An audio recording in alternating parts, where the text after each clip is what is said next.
Je voudrais vous parler aujourd'hui de l'expérience du petit caillou. Alors qu'est-ce que c'est?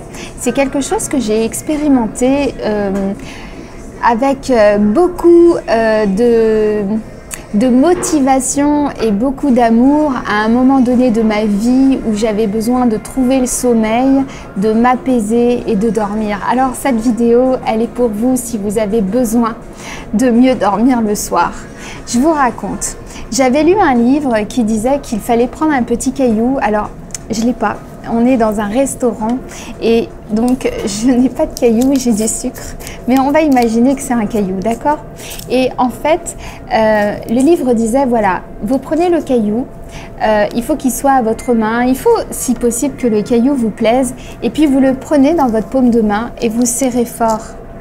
Et quand vous êtes au lit et que vous vous couchez, vous allez serrer votre caillou et vous allez pensez à tout ce qui s'est passé de positif dans votre journée, dans la journée que vous avez vécue. Vous vous contentez de ça, de la journée.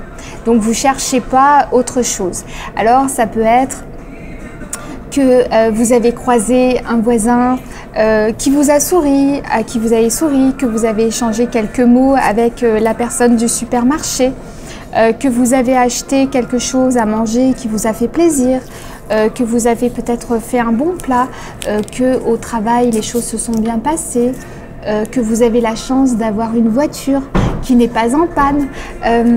En fait, il faut que vous vous débrouillez pour trouver le moindre indice positif, qu'il s'agisse d'une couleur, d'une musique, d'un film, d'un appel, d'une nouvelle que vous avez reçue, peu importe, mais focalisez-vous que sur le positif.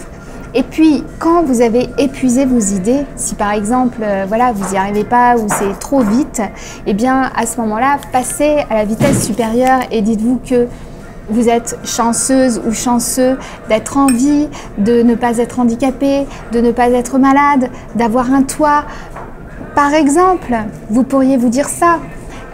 Moi, à une période de ma vie, j'ai vécu chez mes parents après un divorce.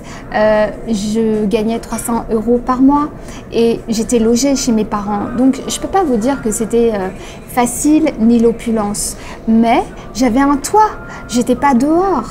Donc, rien que ça, c'était positif. Vous savez, la première fois que j'ai fait cet exercice du caillou, c'était il y a 4 ans. Lorsque mon fils Maxime, mon fils aîné, est parti vivre au Canada, à Montréal. Ça a été d'un côté une immense fierté pour moi parce que c'était l'accomplissement de quelque chose que j'avais cherché à créer pour son bonheur et en même temps c'était un déchirement émotionnel très intense. Vous en parlez m'émeut déjà. Et il fallait absolument que je trouve le moyen de ne pas passer ma vie à pleurer, même si d'autres mamans m'avaient dit « ça passe ». Mais il faut le temps que ça passe. Alors, j'ai fait cet exercice du petit caillou. Je m'endormais avec le caillou dans la main, je me réveillais avec le caillou dans la main et je l'ai fait jusqu'à ce que ça passe. Et je peux vous assurer que c'est un excellent exercice que vous devez faire le temps que vous avez besoin. Voilà, je voulais vraiment vous donner ce conseil parce que aussi simple qu'il soit, c'est quelque chose qui a fonctionné pour moi. Je sais que ça a fonctionné pour d'autres. Donc si ça peut vous inspirer, j'en suis très heureuse. Je suis Olga Siesko, je suis spécialiste du langage corporel et du comportement humain. Je vous remercie de me suivre sur ma chaîne YouTube. Si vous n'y êtes pas abonné, eh bien, je vous invite à vous abonner en cliquant sur la cloche au-dessus de la vidéo. À très bientôt, merci.